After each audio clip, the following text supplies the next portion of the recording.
48-hour film project is brilliant. It's an amazing phenomenon. And I've only known about it for 3 years, and I only know about it because my son is so into it. One thing that my son likes to do is, whoever's around on the team, he'll split them up. He'll say, okay, let's split into 3 different rooms and talk for an hour, and then come back and see which one we like the best. So he's going to be doing that tonight. There's not a youth division in 48-hour film project, and I kind of love that too, that the young sort of high school age filmmakers are right in there with the adult filmmakers on the same level, and that's been a really good thing for my son, to have that sense of both you feel respected and you have good competition. You know, you have to, if you're directing and leading a group, you really have to get your shit together pretty quick.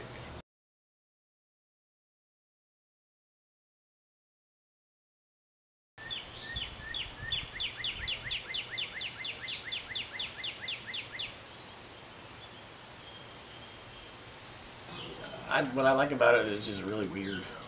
Mm-hmm. You know? I like weird things. So, and this is about as weird as you can get. Fantasy wasn't our first pick. I mean, we were really hoping for comedy or dark comedy, and so we had to kind of adjust on the fly, and most people do. I looked down at the sort of synopsis and was like, what the fuck did we just write? We're making a fantasy, and it's about a little boy who gets lost. After a few days of grieving, there's a knock on the door in the middle of the night, and the youngest girl wakes up. The sister's the one who answers the door. She and her brother kind of had some altercations earlier on, so she's got some mixed feelings about this, but she decides to give it a shot. She's not really sure where he came from. And the boy sort of starts to develop a weird attachment to her, and he kind of shows that through, you know, giving her flowers, that kind of thing. But it's sort of weird because he doesn't really ever move in the film. The animated boy draws her name on the wall, and it gets creepier. And then she finds this book in her brother's room. And in the end, you basically figure out that the little boy has come out of a children's book in hopes that he could have a change of scenery, and in return has put the real boy into his book. So it finishes sort of like sort of horror-ish. I just love being on set. I think it's just awesome. I've always had a weird fascination with it, and I just like seeing it before it's edited and watching all the energy that goes into it and all the different characters that you meet. So my husband was originally involved with Fuse Media, who they try to raise awareness about social justice issues with film, with photography, with that kind of media. My husband is a musician, so he got involved with Rob through the old-time music scene here in Nashville, Western North Carolina. And through that, he became more involved with Fuse and has been in some of their videos and projects. So when we got married, I joined Fuse kind of as an organizer because chasing a bunch of artists around is like herding cats and doing the jobs they don't want to do. So I do the paperwork, I get to be here. He just needs some alone time. He's just trying to figure himself out. Well, it just means you can't go into a long and lucrative He's got to express himself. career of lighting. It's an art experiment. He just has to run through a system. Yo, Aiden, can I turn this on for a few moments? Yeah. In this film, I'm the sister of the little boy that goes missing, and I interact with a cartoon boy, and I don't know, I've never really mixed media like that, so I think it'll be interesting to see how it turns out, but it's got a whole dreamy, awake, asleep vibe, which I like.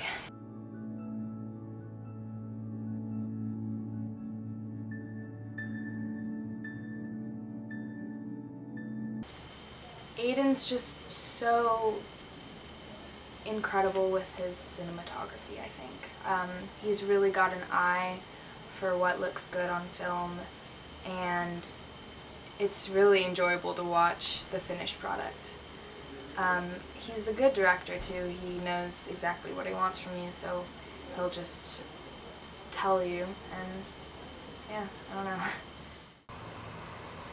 Alright, Inner Circle is the young folks, and Aiden's friend, Galen Abel, they are the same age. They both have just graduated from high school, and they've been messing around with film together since they were 8th graders. So, and Aiden and Galen, Aiden tends to be the driving force and the director. Galen is a superb editor and strong in a lot of other skills too. But when they get to the Saturday night, all night editing and rendering and solving the technical problems that come up as they're trying to put their film together using the editing software, Galen is irreplaceable. He's really, really good.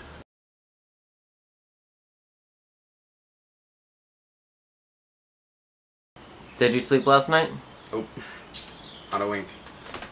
Typically when we come into these 48-hour things, we have a couple ideas in advance about what we want to try and do for each genre, and I think in general this is one of our weaker ideas, and so it was sort of difficult, especially for Aiden, to figure out how we could make it as possible. Okay, so, well, the plot is already weird as fuck from the beginning, so you know it's gonna be weird at the end.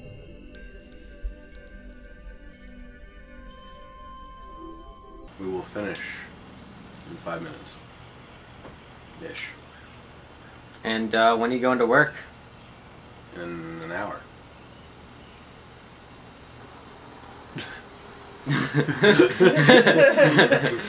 I feel like I got hit by a herd of steamrollers. Yep.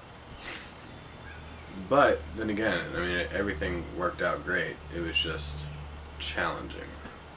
One of my biggest interests is cinematography, so I spent a lot of time on the lighting of it, which we wanted to make really surreal, and that, as a standalone, I would say I was proud of. It is so great to have so many people filling in the gaps where I am weak. You know, Rob is a great writer. Hank is great at audio. I couldn't do that without him. You know, Galen, like I said, he's my technical side. Without him, I'd be at a complete loss. This year we had Sam, who was, you know, always willing to do anything that was asked of him, no matter what field it was in, and he did great in all of it. Like I said, you know, Charlie and both Michael and Rowan were all very easy to work with. They're great actors, and they don't mind really sort of fitting in. They're all chameleons. They'll fit into anything that works best for the film. So those are the big thank yous, I would say.